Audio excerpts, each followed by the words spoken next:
औद्योगिक परिवर्तन की रफ्तार। औद्योगीकरण की प्रक्रिया कितनी तेज थी? क्या औद्योगीकरण का मतलब केवल फैक्ट्री उद्योगों के विकास तक ही सीमित होता है? पहला, सूती उद्योग और कपास उद्योग ब्रिटेन के सबसे फलते फूलते उद्योग थे। तेजी से बढ़ता हुआ कपास उद्योग 1840 के दशक तक औद्योगीकरण के पहले चरण में सबसे बड़ा उद्योग बन चुका था। इसके बाद लोहा और स्टील उद्योग आगे निकल गए।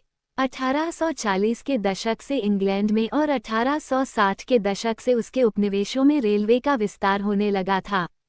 फलस्वरूप लोहे और स्टील की जरूरत तेजी से बढ़ी। 1873 तक ब्रिटेन के लोहा और स्टील निर्यात का मूल्य लगभग 7.7 करोड़ पौंड हो गया था। ये राशि इंग्लैंड के कपास निर्यात के मूल्य से दोगुनी थी। दूसरा, नए उद्योग परंपरागत उद्योगों को इतनी आसानी से हाशिए पर नहीं धकेल सकते थे। 19वीं सदी के आखिर में भी तकनीकी रूप से विकसित औद्योगिक क्षेत्र में काम करने वाले मजदूरों की संख्या कुल मजदूरों में 20% से ज्यादा नहीं थी। कपड़ा उद्योग एक गतिशील उद्योग था, लेकिन उसके उत्पादन का बड़ा हिस्सा कारखानों में नहीं बल्कि घरेलू इकाइयों में होता था। तीसरा, यद्यपि परंपरागत उद्योगों में परिवर्तन की गति भाप से चलने वाले सूती और धातु उद्योगों से तय नहीं हो रही थी, लेकिन ये परंपरागत उद्योग पूरी तरह ठहराव की अवस्था में भी नहीं थे। खाद्य प्रसंस्करण, निर्माण, पॉटरी, कांच के काम, चर्म शोधन, फर्नीचर और औजारों के उत्पादन जैसे बहुत सारे गैर मशीनी क्षेत्रों में जो तरक्की हो रही थी वह मुख्य रूप से साधारण और छोटे छोटे आविष्कारों का ही परिणाम थी। चौथा, प्रौद्योगिकीय बदलावों की गति धीमी थी। औद्योगिक भूदृश्य पर ये बदलाव नाटकीय तेजी से नहीं फैले।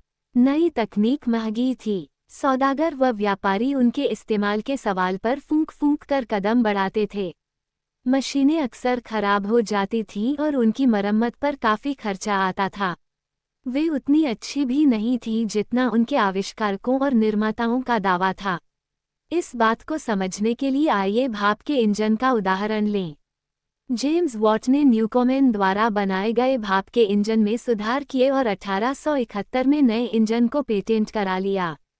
इस मॉडल का उत्पादन उनके दोस्त उद्योगपति मैथ्यू बुल्टन ने किया, पर सालों तक उन्हें कोई खरीदार नहीं मिला। 19वीं सदी की शुरुआत तक पूरे इंग्लैंड में भाप के सिर्फ 321 इंजन थे। इनमें से 80 इंजन सूती उद्योगों में, 9 ऊन उद्योगों में और बाकी खनन, नहर निर्माण और लौह कार्यों में इस्तेमाल हो रहे थे। और किसी उद्योग में भाप के इंजनों का इस्तेमाल काफ़ी समय बाद तक भी नहीं हुआ। यानी मजदूरों की उत्पादन